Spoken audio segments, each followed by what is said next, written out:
DRS गेमिङको owner Victor पौडेललाई warning आएको छ। Victor Paudel DRS गेमिङको owner हुनुको साथै रुटिन अफ नेपाल बन्दको पनि ओनर हुनुहुन्छ। सबैभन्दा देश भड्काउने मान्छे भनेर भिक्टर र बालेन हुन् भन्ने दुर्गा प्रसाईले DRS गेमिङको ओनर र बालेन शाहलाई चाहिँ वार्निङ दिएका छन् र यिनीहरूलाई कारबाही हुनुपर्छ भनेर बालेनसँग मिलेर भिक्टर पौडेलले पनि गेम खेल्दैछन् भन्ने आरोप दुर्गा प्रसाईले लगाएका छन्। सो भिक्टर पौडेललाई के भनी वार्निङ दिएको थियो सो कुरा तपाईहरुले अगाडि स्क्रिनमा हेर्न सक्नुहुनेछ। सबैभन्दा खतरनाक भनेको भिक्टर बालेन, यो देश सिद्ध्याउने, यो देशको सबैभन्दा ठुलो अपराधीहरू भनेको यो टिम हो। मेरो नजरमा पनि हो, नेपालीहरूको नजरमा पनि हो, नेपालको नजरमा पनि हो र पशुपति र भगवान माता दुर्गाको नजरमा पनि यो अपराधी हो। सबैभन्दा बढी कारबाही गर्नुपर्ने भनेको त्यो भिक्टर भन्ने चाहिँ एउटा त्यो रुटिन अफ नेपाल भन्ने ट्रम्पले पनि यसो थिच्दाखेरि पोस्ट गर्दाखेरि नि 1 घण्टामा चाहिँ नि 5000 जाँदैन, बालेनको किन 5 लाख जान्छ? नकली चिज देखाउनुहुन्छ, नकली चिज देखाएर देश लगेर भर्खलामा हाल्नुहुन्छ। एनएमबी भन्दा फर्स्ट कारबाही गर्नुपर्छ। अब अर्को न्युजतर्फ लगाउँ। DRS गेमिङमा न्यू प्लेयर आउँदैछ भनेपछि अब DRS गेमिङका जेडीको के हुन्छ भन्ने क्वेसन धेरै अडियन्सहरूको रहेको छ। तपाईँ हामीलाई थाहा छ DRS जेडीले DRS जोइन गर्नु अगाडि एउटा मिस्टिरियस प्लेयर बनेर सबै अडियन्सहरूलाई आफ्नो गेम देखाई सकमा पार्नु भएको कुरा सबै अडियन्सले सुन्नु अनि हेर्नु भएको पनि छ। त्यही प्लेयर अहिले DRS गेमिङमा छन् या छैनन् भन्ने त्यो कुरा धेरै अडियन्सहरूलाई चासोको विषयमा लागेको कुरा छ। DRS का कन्टेन्ट क्रिएटर नरसिम्हाका अनुसार अहिलेसम्म केही फिक्स छैन, त्यसैले DRS जेडी अब DRS बाट नखेल्ने कुरा DRS नरसिम्हाले शेयर गर्नु भएको छ। जेडीले छोडेको अब अहिलेसम्म केही फिक्स छैन, त्यो भएको हुनाले जेडी खेल्दैन DRS बाट, त्यही हो। अब अर्को न्युजतर्फ लागौँ। हिजो हामीले AST डिस्ब्यान हुन सक्ने रुमर्स बारे कुरा गरेका थियौँ र धेरै अडियन्सले AST अब डिस्ब्यान हुँदैछ भनेर धेरैले रुमर्सहरू पनि चलाइराख्नु भएको छ। सो कुरासँग रिलेटेड के अडियन्सले डेल्टा रुल्ससँग खेलेको हेर्ने धेरै अडियन्सहरूको इच्छा रहेको कुरा रुल्सको च्याटमा पनि देख्न पाइन्छ।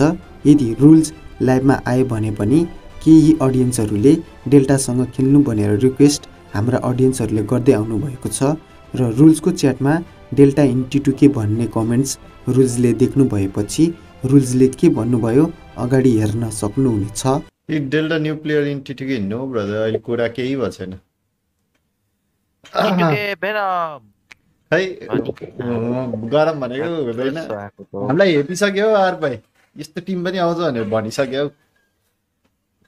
को छन् अब ल्याउन मिल्ने प्लेयरहरू? खै अब अहिले त्यस्तै हेरेकै छैन, सबै प्याक छन्। अब अर्को न्युजतर्फ लागौँ। तपाईहरूले स्क्रिनमा देख्न सक्नुहुनेछ होरो स्पोर्ट्सबाट 123 हो र भन्ने प्लेयर को भनेर धेरै अडियन्सहरूले सोधिराख्नु भएको छ। कतिजनाले त होरो स्पोर्ट्समा नयाँ प्लेयर आउँदैछन् भन्ने पनि शङ्का गरिराख्नु भएको छ। सो कुराको क्वेसन रश्मिकासलाई पनि गरिएको थियो। रश्मिकासले के रिप्लाई दिनुभयो सो कुरा अगाडि हेर्न सक्नुहुनेछ। 123 हो र भन्ने को हो अरे? 123 हो र भनेको अब अजय भाइ पनि हुन सक्छ, स्काई पनि हुन सक्छ यार, मलाई चाहिँ अब खै को एक्ज्याक्ट स्योर छुइन यार। अब अर्को न्युजतर्फ लागौँ। होरो स्पोर्ट्सका सबै प्लेयर कता गए भन्ने सबै अडियन्सहरूले सोधिराख्नु भएको क्वेसन हो। सबै प्लेयरहरू अहिले तिहार सेलिब्रेसनको लागि आफ्नो घर फर्किएका छन्। सो अब प्लेयर्सहरू कहिले ब्याक हुन्छन् अनि ग्राइन्ड कसरी हुन्छ भन्ने कुराको अपडेट CR7 होरो दाइले दिनुभएको छ। सो कुरालाई तपाईहरुले अगाडि सुन्न सक्नुहुनेछ। अब ग्राइन्ड चाहिँ लगभग एज अ पुरै टिम चाहिँ केटाहरू मजाले अब ग्राइन्ड गर्ने चाहिँ लगभग जनवरीतिरै हुन्छ होला। भन्नाले यो PMGC सकिसके पछाडि नै हुन्छ होला गेमहरू केटाहरू सिरियस भएर खेल्ने चाहिँ। किन भन्दाखेरि अब यो सिजन सकिन आँटेको छ, यो सिजन सकेपछि तिमीहरूको अब GC सुरु भइहाल्छ नोभेम्बरको 24 मा। अहिले अक्टोबर 24 ठ्याक्कै 1 महिनामा GC सुरु छ। अब यो 1 महिनाभरि केटाहरू ब्रेकमै बस्छन् होला, काहीँ अब कोही अब स्ट्रिम सिस्टम गर्न थाल्छन् होला युट्युबमा, अब नर्मली स्ट्रिम सिस्टम गर्छन् होला। अनि जनवरीतिरदेखि चाहिँ डिसेम्बर लास्ट गेम सकेपछि जनवरीतिरदेखि चाहिँ प्रपर ग्राइन्ड हुन थाल्छ केटाहरूको। नयाँ सिजन सुरु हुन्छ नि त 2026 मा। अनि 26 को स्ट्रक्चर हेरेर के छ कस्तो छ टक्क हेरेर टक्क खेल्नुपर्छ। अबको न्युजतर्फ लागौँ। होरो स्पोर्ट्सको म्याच हेर्न आइदिन होरो स्पोर्ट्सका प्लेयर याहीकोले सबै अडियन्सहरूलाई रिक्वेस्ट गर्नुभएको छ टुर्नामेन्ट हेर्न आइदिएर अनि च्याटमा सपोर्ट गर्न। याहीकोले रिक्वेस्ट गर्दै एमएलबिबीको स्लट नेपालमा ल्याउन धेरै कामहरू गर्नुपर्ने याहीकोले बताउनु भएको छ। सो कुरालाई तपाईहरुले अगाडि पनि हेर्न सक्नुहुनेछ। जान त कहीँ पनि जाँदैन, इट्स जस्ट हुन्छ नि अब टुर्नामेन्ट्स लाइक अफिसियल टुर्नामेन्ट मोन्टुनले नै गराएको टुर्नामेन्ट हो गाइस हैन, लाइक अब मोन्टुनले नै गराएको टुर्नामेन्ट हो। सो या अब राम्रो नेपालमा टुर्नामेन्टको राम्रै भ्युअरशिप राम्रै रिच भइराख्यो भने they might give a slot next year हुन्छ लाइक एमसिबी अनि we might have a slot for MSC WC and all. So ya it's just हुन्छ नि बाटो भनौँ न अब। सो त्यही भएर make sure to support guys, सबजना गएर अफिसियल च्यानलमा नि लाइक र सब्सक्राइब गरिदिउँ, त भ्युअरशिप नि देखाइदिउँ। च्याटभरि कमेन्टमा मेरो नाम स्प्याम गर्दा पनि हुन्छ गाइस यहीको भनेर। अबको न्युजतर्फ लागौँ। एमएलबिबी नेक्स्ट डोर सोडाउन 2025 को ग्रान्ड फाइनल सुरु हुन लाग्दैछ।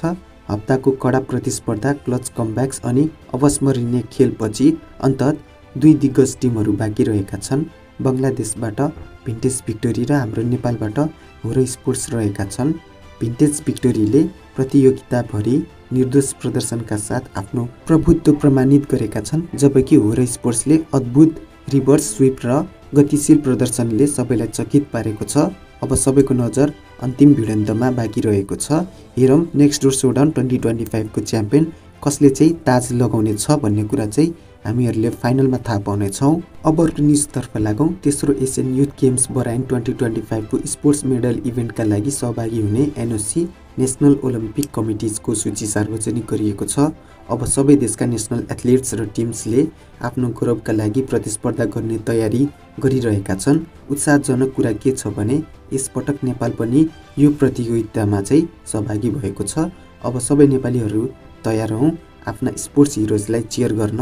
अफिसियल र प्रत्येक गेम टाइटलको लागि छिट्टै सार्वजनिक गरिँदैछ, त्यसैले स्टे ट्युन रहनुहोस्। त्यसै गरी एसियन युथ गेम्स बराइन 2025 मा ई फुटबल, स्ट्रिट फाइटर 6 र रकेट लिगको अफिसियल ड्र बाहिर आइसकेको छ। हाम्रा युवा एथलेट्स अन्तर्राष्ट्रिय मञ्चमा चम्किन तयार छन्। 6 दिनको रोमाञ्चक स्पोर्ट्स एक्सनको लागि तयार रहनुहोस्। अब खेलको सुरुवात होस्। ल आरएस नेपालीज ब्रोलाई सबले सब्स्क्राइब गरिदिनु ल। आरएस नेपालीलाई सब्स्क्राइब गर गाइजहरु। आरएस नेपालीलाई सब्स्क्राइब गरिदिनुस् है त। सबजना आरएस नेपालीज ब्रोलाई सब्स्क्राइब गरिदिनु है।